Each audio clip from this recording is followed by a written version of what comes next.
Hello YouTube, Dave here again. Welcome to part one of my series of videos for players who are new to role-playing, tabletop role-playing games, and Dungeons & Dragons more specifically. I did a series for Dungeon Masters, so if you follow my channel you probably would have seen those. This is going to be a series of videos oriented towards players. Now, I was going to begin with character creation because that seemed like the logical place to start. However, upon thinking about it, it misses an opportunity that I think would be useful to people who are like brand new. Like back when I first started playing D&D in 1999, I had no way of really knowing what it was other than just to jump in the deep end and hopefully learn how to swim, so to speak. I didn't have any other resources to turn to. Nowadays, with the rise of the internet and how accessible it is, people can go to things like Google, doing Google searches, Wikipedia, and of course YouTube. So this first video is going to be very basic fundamental stuff that anyone who's played D&D for a while or tabletop role-playing games for a while will already know all this information. So it's probably not going to be the most useful for you, but it's not oriented towards people who know the game. This is oriented towards people who may have heard the name Dungeons and Dragons, may know somebody who's into the game but it's not really good at explaining it, or they just they hear about it and they just want to do some research and find out what it is. So essentially Dungeons and Dragons is a tabletop role-playing game. Role-playing game is kind of self-explanatory. You take on a role and you play that character essentially. So as a player you play a single character. You create that character and you decide how that character acts. And how they react. So, something as simple as you come across a door. You decide how you proceed. Do you knock on the door? Do you try to open the door? Do you check to see if it's locked? Or do you kick it down or even try to listen and see if there's something on the other side? So you decide, your character's actions. If you're confronted with some bandits on a road and they're demanding a toll, do you pay the toll? Do you try to intimidate them to let you pass? Or do you decide just to, outright attack them or, something along those lines? So you're always, deciding what your character will do.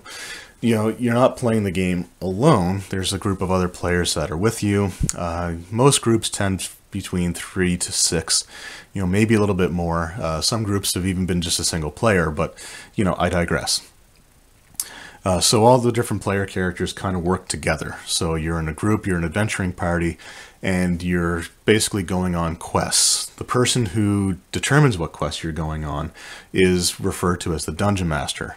So where you could have 4 to 6 players or, something of that nature, you only have one Dungeon Master. And where you decide what your character does, for example, the Dungeon Master determines what the outcome of that action is. So you try to open a door, the Dungeon Master may say the door is locked. You try to kick down the door, the Dungeon Master says, well, the door is made of pretty flimsy material, so it splinters, or it's quite sturdy, so it doesn't, nothing happens. So it's just things along those lines. The Dungeon Master also controls all the, other non-player characters that you could interact with. So like townsfolk, a, patron who is an individual who finds quests to send the players on and stuff like that. The game is essentially a shared storytelling experience in that where the Dungeon Master creates a scenario, it's really up to the players to see how they progress through it. And, it's possible that they may get completely sidetracked by something else altogether, and they, it could be 2 or 3 game sessions before they finally end up getting to that adventure that the Dungeon Master had planned for several weeks ago. Those things certainly do happen. But that's the beauty of the game. Things can kind of go in directions that you don't really expect it to. Unlike video game RPGs where you really are locked into a single course of action. Or even with something that's, open-ended or sandbox like Elder Scrolls V Morrowind, or not Morrowind, Skyrim, sorry. Which seems pretty open-ended. There's still things that, don't really make a whole lot of sense. Like, there's this sense of impending doom in Skyrim, but you could spend 30 hours just out in the fields picking flowers, and then when you come back everything's still waiting for you, which is very video game like. In a role-playing game like Dungeons and Dragons, let's just say there's a threat that this dragon may attack this town, or a group of rebels may attack this city. It's not one of those things that's going to necessarily wait for the player characters. If they know that there's an army marching on a city, and they decide to completely go off and, pick flowers for 30 hours, they may come back and find that, the town's already been attacked, people have been slaughtered. So it's one of those things where you certainly have the ability to choose, but unlike a lot of video games, there's going to be consequences if you put things off. But other than that, it's one of those things that's really open. You can still do a lot of things, and in general, if there's a sense of urgency, then it's something that the players are going to want to proceed with, right? So they're not going to get sidetracked by all these different quests that keep popping up, because as the Dungeon Master, you don't want to overload them with possible things to do. You give them the main thing that you want them to focus on, and you let them kind of arrive at that task. So, how is the game actually played? Other than deciding what your actions are and what the resolutions are for the Dungeon Master, there's going to be times where, you have to do something like make an attack, against an enemy. Make a skill check to see if you could do something like scale a wall, hide in a shadow, spot somebody who's hiding in a shadow, things like that. So that's where the use of all these, what you see here, these polyhedral dice come in. So it utilizes a wide array of dice, not just, there's your standard six-sided die that everybody knows. Every childhood board game basically came with at least one of these. And, a lot of the sets that are released nowadays have the numbers actually printed on them. But, you may find some older ones that have the dots, or pips as they're called, which determine what the number is. So, you got the six pips. But anyway, this is the standard six-sided die. You don't really use this for Dungeons and Dragons anyway. You don't really use this a whole lot. In fact, the only time you use alternate or different types of dice is when you're determining damage for like a weapon attack or a spell attack if you're a wizard. The main dice that you're going to end up using is this 20-sided die. You will use this to determine success or failure for practically everything in the game, from attack rolls to those skill checks to see if you're able to hide in the shadows, or if you're able to spot, the enemy thief who's hiding in the shadows. Your ability to climb a wall or force open a door, for example. This is where this dice comes in. So you roll it randomly, and of course a 20-sided die generates somewhere between 1 and 20. Whenever you roll, you're usually adding some sort of modifier to it. It could be a positive modifier, it could be a negative modifier, depending. But you're, rolling the dice, adding some sort of number, and the core mechanic of the Dungeons & Dragons game is that you roll one of these, add a bonus or subtract a penalty, and you're looking to equal or exceed some sort of target number. So if you're making an attack roll, you want your total result to be either equal to or more than the armor class or the defense of the enemy. If you're trying to scale a wall, you want to roll this, add your bonus or subtract your penalty, and you want to equal or exceed something that's called the difficulty class, or DC, which determines the success or failure number for, what you're trying to do. So if you're looking to climb a wall, and it's like a sheer wall, and it's kind of slick, the Dungeon Master may decide that you need to get a total of anywhere from 15 to 20 to actually start to climb the wall. So you would roll this, add that, and add your modifiers, and hopefully you'll get that number or more. You also use it for things called saving throws. So when you're subject to any sort of adverse effect, things like a wizard's fireball, for example, or poison, or things of that nature, you would make a saving throw. Again, you roll your 20-sided die, add the relevant bonus, or subtract the relevant penalty, and again, you're looking to equal or exceed, again, the difficulty class, or the DC, of whatever it is. So, let's just say you have to get a 14 or better on a reflex or a dexterity saving throw to avoid getting completely engulfed by a fireball, then you would roll that and again hope to get that number or more. Excuse me. So when rolling a 20-sided die, or when doing these things, the maximum result, of course, is the 20. So 20 is a good number. 20 is a number that you want to see. In a lot of cases, rolling a 20 is an automatic success. There are also instances where, it may not necessarily automatically succeed, but for things like attack rolls and saving throws, for example, a natural 20 will always succeed, regardless of what the difficulty class or the armor class of the creature is. If you're using skill checks, like climb checks or perception checks or stealth checks, then you would just basically add your bonus, so it doesn't automatically succeed. On the other hand, you can roll a natural, or you can roll a 1. Rolling a 1 for things like attack rolls and saving throws is bad. It's an automatic failure. It means that, whatever you're being attacked with, you're being affected by. To its fullest extent. So let's just say that fireball, instead of only taking half the damage because you managed to duck behind something, you're now taking the full brunt of that attack. Or if you're, poisoned, for example, then you're going to be affected by the poison. When using this die, and you roll a 20 on the die, for example, that's referred to as rolling a natural 20. And there's a reason for that, and it goes back to that automatic success for things. If it's an attack roll, getting a natural 20 is not only an automatic hit, but it does critical damage, which is double damage in 5th edition, or however the DM decides that they want to tackle it, which is a subject for another video. But a natural 20 is a automatic success, and can oftentimes have other effects. If you get a 20 total, it's could be referred to as a modified 20, or you just say 20 total, which is not quite the same as rolling it naturally on the dice.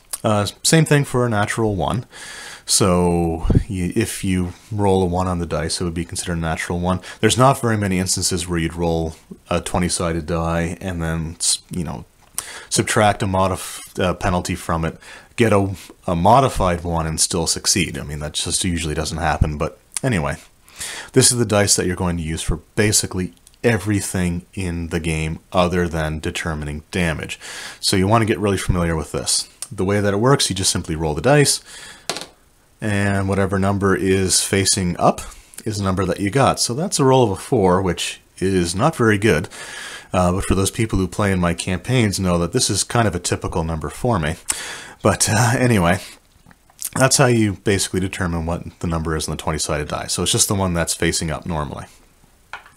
Now, when you're using damage, for example, you would use your other dice. So we'll go over those here now. So the next dice down from the 20-sided die would be a 12-sided die. So it generates a number between 1 and 12. And again, it works on a very similar principle. You just roll the dice, and in this case it was a little better. I ended up rolling an 11. So there is your 12-sided die. It's also, quite round in shape, but obviously it's got the much bigger sides. Now, after that, you have your 10-sided die. Now, having a look at this is from an older set. So a lot of the newer sets may actually have a 10 printed on this. Obviously, one side here is all even numbers, and of course the other side would be all odd numbers. But if you're rolling an older set, basically it generates a number between 1. And if you roll a 0, that's actually the 10. So getting this is actually good if you're just rolling it as a single dice. I'll explain why it has a 0 instead of a 10 in a little bit, but this is just your basic standard 10-sided die. And again, you roll it, and whichever side's facing up is the one that you would get. So in this instance, there you go, I rolled a 10. The next dice is your 8-sided die. So it generates a number between 1 and 8. The way that you roll it, again, like everything else, you just roll the dice, and whichever side is facing straight up. So in this case, it would be a 2. If it was laying like that, is the number that you get. And of course, we already went over your standard 6-sided dice. And now we move on to the 4-sided dice. So it obviously, again, generates somewhere between 1 and 4. The way that you roll this is, whichever number is oriented normally. So unlike the other ones where it's pretty obvious, this one can be not really all that tricky once you, really look at it. But, you see that there's 3 different numbers listed on this side. There's 1, there's 3, and there's 4. So you're looking for the number that's oriented normally. So not the one that's on an angle down at the corner, kind of upside down. So some 4-sided dice have the numbers at the top, and others have it along the bottom, which I don't know how well it's going to show up there. There we go. So that's the 4-sided dice. Now, something that you're going to hear an awful lot around a gaming table, especially with experienced players, is how they refer to each of these dice. Not very often would you have somebody who's been playing the game for, even a few months say, can you pass me the 20-sided dice? Or, how many 6-sided dice is that? They abbreviate it. The game itself actually introduces this and explains it, and you'll see it all throughout the book. The way that it works is you have the, instead of saying a 6-sided die or a 20-sided die, you drop the word die or dice altogether, and you just use the letter D to abbreviate for it. And then there's a number that would come after the letter D. The number after the letter D is the amount of sides on the dice. So this would be your D20. Okay, so D20, D12, D10, D8, and so on. I think you kind of get the idea. There are going to be situations where you come across a number in front of the letter D. So what that number in front of the letter D represents is how many of that dice you would roll. So instead of saying you roll 4 6-sided dice, what you could say is you roll 4 D6. So that's something that it's kind of a fundamental basic, and as somebody, if you get into the hobby, you're going to pick it up in no time. But it's just sort of a heads up of how to actually say it. So again, it's the number in front of the letter D represents how many. Then you have the letter D, which just simply stands for die or dice, and then you've got the number after it, which represents number of sides. So again, this is your D20. This is your main dice. Now, I did show off the D10, which is only numbered from 1 to 0. So I thought I would explain this. The newer versions of the Dungeons & Dragons game don't actually use anything other than just a single one of these. So that's why a lot of the newer ones would have the 10 actually printed. So for example, if I use this set of dice here, which was from back in the previous edition, but this is just kind of like, a standard set of dice would look like if you buy them directly for the Dungeons & Dragons game. I'm just going to get the 10-sided dice out here, so just bear with me.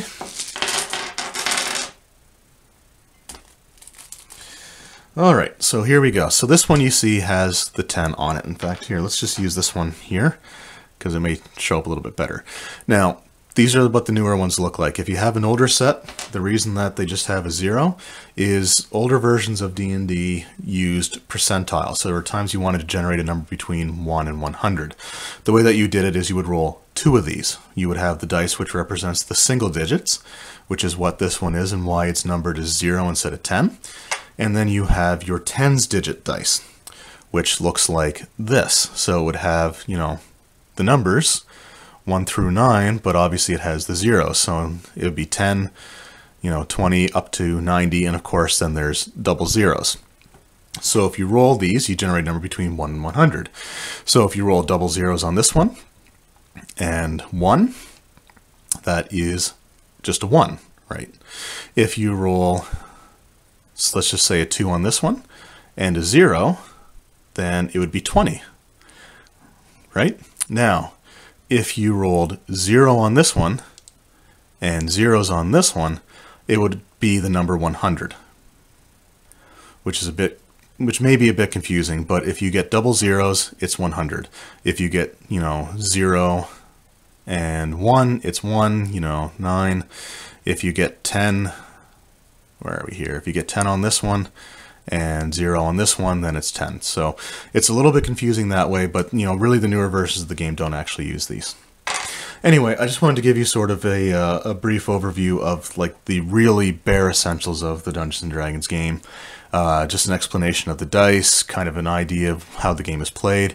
I hope this was helpful for people who are discovering the hobby for the first time. And on the next video, I'm going to discuss how to, just some things about creating your character. Sort of how to do it, and just some ideas to keep in mind when you're making your very first ever Dungeons & Dragons character. Anyway, I hope you enjoyed. Thank you very much for watching YouTube.